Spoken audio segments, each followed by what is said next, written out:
नमस्कार, स्वागत है आपका आवाज उत्तर प्रदेश में। मैं हूं प्रियंका आर्या। आइए नजर डालते हैं आज की बड़ी खबरों पर। लौह पुरुष सरदार वल्लभ भाई पटेल के पुण्यतिथि पर श्रद्धांजलि सभा में मुख्यमंत्री योगी आदित्यनाथ शामिल हुए। सीएम ने श्रद्धांजलि देते हुए कहा, सरदार वल्लभ भाई पटेल भारत को एकता की डोर में बांधने वाले महान व्यक्ति थे। वहीं सीएम ने याद दिलाया कि पीएम मोदी ने सरदार वल्लभ भाई की जयंती को राष्ट्रीय एकता दिवस को मनाने के लिए शुरू कर दिया है। निर्माण दिवस के अवसर पर उनका स्मरण करते हुए उन्हें अपनी विनम्र श्रद्धांजलि अर्पित कर रहा है। हम सब जानते हैं सरदार वल्लभ भाई पटेल जी का व्यक्तित्व भारत को एकता के सूत्र में बांधने वाला एक महान व्यक्तित्व था। देश की आजादी के आंदोलन में अग्रणी भूमिका निभाने के साथ ही जब स्वतंत्र भारत को एकता के सूत्र में बांधने का एक चुनौतीपूर्ण कार्य उस कालखंड में कौन निभा सकता है, इस दायित्व का निर्वहन जिस कुशलता के साथ, जिस प्रभावशाली तरीके से सरदार वल्लभ भाई पटेल जी ने उस समय किया था, आज उसी का परिणाम है। इस देश में माननीय श्री नरेंद्र मोदी जी के नेतृत्व की सरकार आने के बाद प्रधानमंत्री मोदी जी ने सरदार वल्लभ भाई पटेल जी की जयंती को यानी 31 अक्टूबर को राष्ट्रीय एकता दिवस के रूप में मनाना प्रारंभ किया। कांग्रेस पार्टी ने तिकोनिया हत्याकांड को लेकर विधानसभा पर किया धरना प्रदर्शन। तिकोनिया कांड में दोषी अजय मिश्रा टेनी के इस्तीफे को लेकर मांग की। भाजपा पर वार करते हुए कहा कि भाजपा ने संकल्प पत्र के वादे नहीं पूरे किए। इसके साथ ही अजय कुमार लल्लू ने बेरोजगारी, महंगाई पर भी भाजपा को घेरा। कहा, गुंडों की सरकार नहीं चलेगी। आज कांग्रेस प्रदर्शन कर रही है अजय मिश्रा टेनी की बर्खास्तगी को लेकर। कांग्रेस पार्टी पहले भी सड़क पर प्रदर्शन कर रही थी, रैलियों के माध्यम से प्रदर्शन कर रही थी। आज विधानसभा के सामने मार्च करते हुए यहाँ पहुंचे हैं। सदन में भी टेनी की बर्खास्तगी की मांग को उठाएंगे और भारतीय जनता पार्टी के सारे भ्रष्टाचारों को इन्होंने संकल्प पत्र में जो वादे किए थे उसके साथ वादा खिलाफी की प्रदेश जनता साथ उसे उठाएंगे। अजय मिश्रा टेनी को बर्खास्त, गुंडों की सरकार नहीं चलेगी, नहीं चलेगी। आज अजय मिश्रा टेनी के बर्खास्तगी की मांग को लेकर जीपीओ से लेकर यहाँ तक हम लोगों ने मार्च किया है। आज यहाँ चौधरी चरण सिंह जी के प्रतिमा के नीचे हम लोग खड़े हैं। हमारी मांग है, कौन सी ऐसी मजबूरी है कि अभी तक अजय मिश्रा टेनी को बर्खास्त नहीं किया जा रहा है? कौन सा ऐसा कारण है? उन्हें बचाने का भरपूर कोशिश किया जा रहा है। पहले बेटे को बचाया गया, अब अजय मिश्रा टेनी जी को सेव किया जा रहा है। आदरणीय प्रियंका गांधी जी जब इस मांग को लेकर उन पीड़ित परिवारों के यहाँ जाना चाहती थी तो आपने तो रोक लिया, उन्हें सीतापुर की जेल की सलाखों में डाल दिया। आदरणीय राहुल गांधी जी को रोका, आदरणीय भूपेश बघेल जी को रोका, कांग्रेस कार्यकर्ताओं को लाठी डंडों से मारा।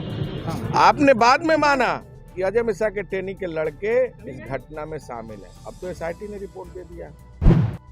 सपा कार्यकर्ताओं ने लखनऊ विधानसभा के सामने किया धरना प्रदर्शन। भाजपा को महंगाई, किसानों की समस्या, बेरोजगारी पर घेरा। इसके साथ ही सपा के कार्यकर्ताओं ने भाजपा को बताया किसान विरोधी।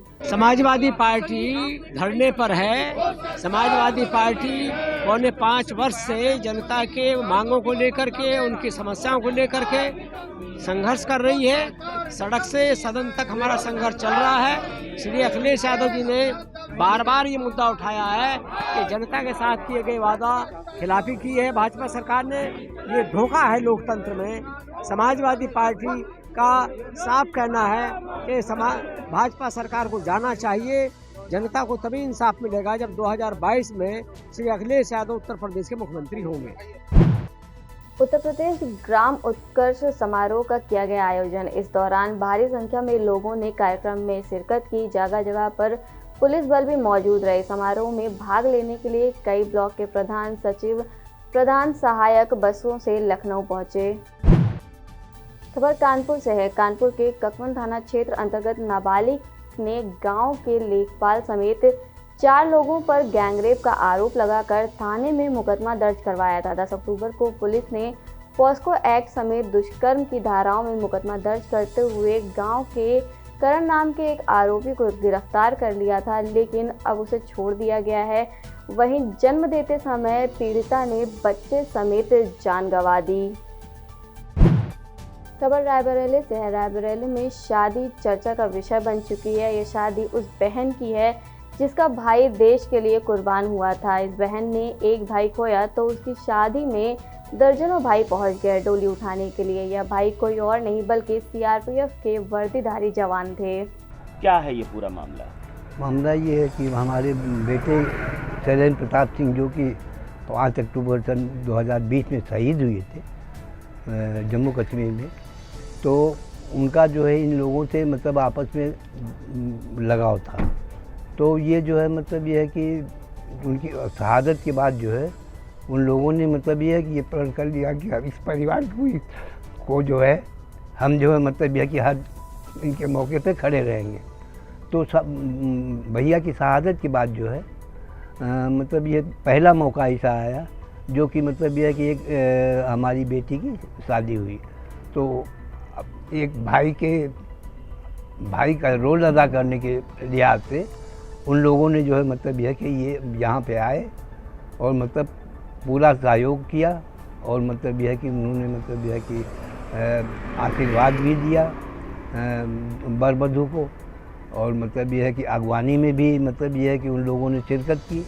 इस तरीके से वो काफ़ी हद तक उन्होंने अपने भाई का रोल अदा किया।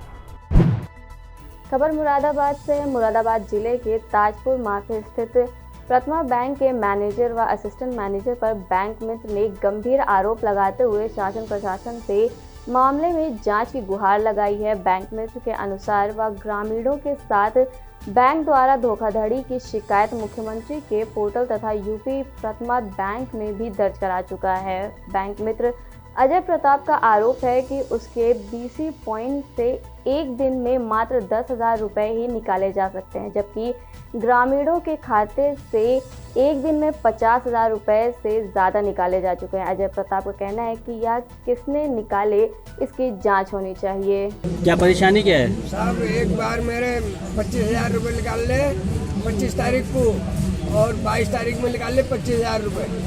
अच्छा, आपके 50,000 रुपये खाते से निकल 50,000 रुपये निकाल लिए खाते। कौन सी बैंक है? बैंक कौन सी है? बैंक है पटना बैंक है। कहाँ पे है? किराए पे खबर बुलंदशहर से है, जहां शिकारपुर कोतवाली क्षेत्र के मोहल्ला चैनपुर में पुलिस ने पकड़ा 24 कुंटल राशन का चावल।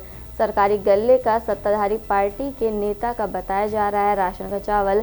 शिकारपुर पुलिस चावल को जब्त कर जांच में जुटी। अभी की खबरों में बस इतना ही। हम आपसे फिर मिलेंगे अगले बुलेटिन में। तब तक मुझे और मेरी टीम को दीजिए इजाजत। नमस्कार।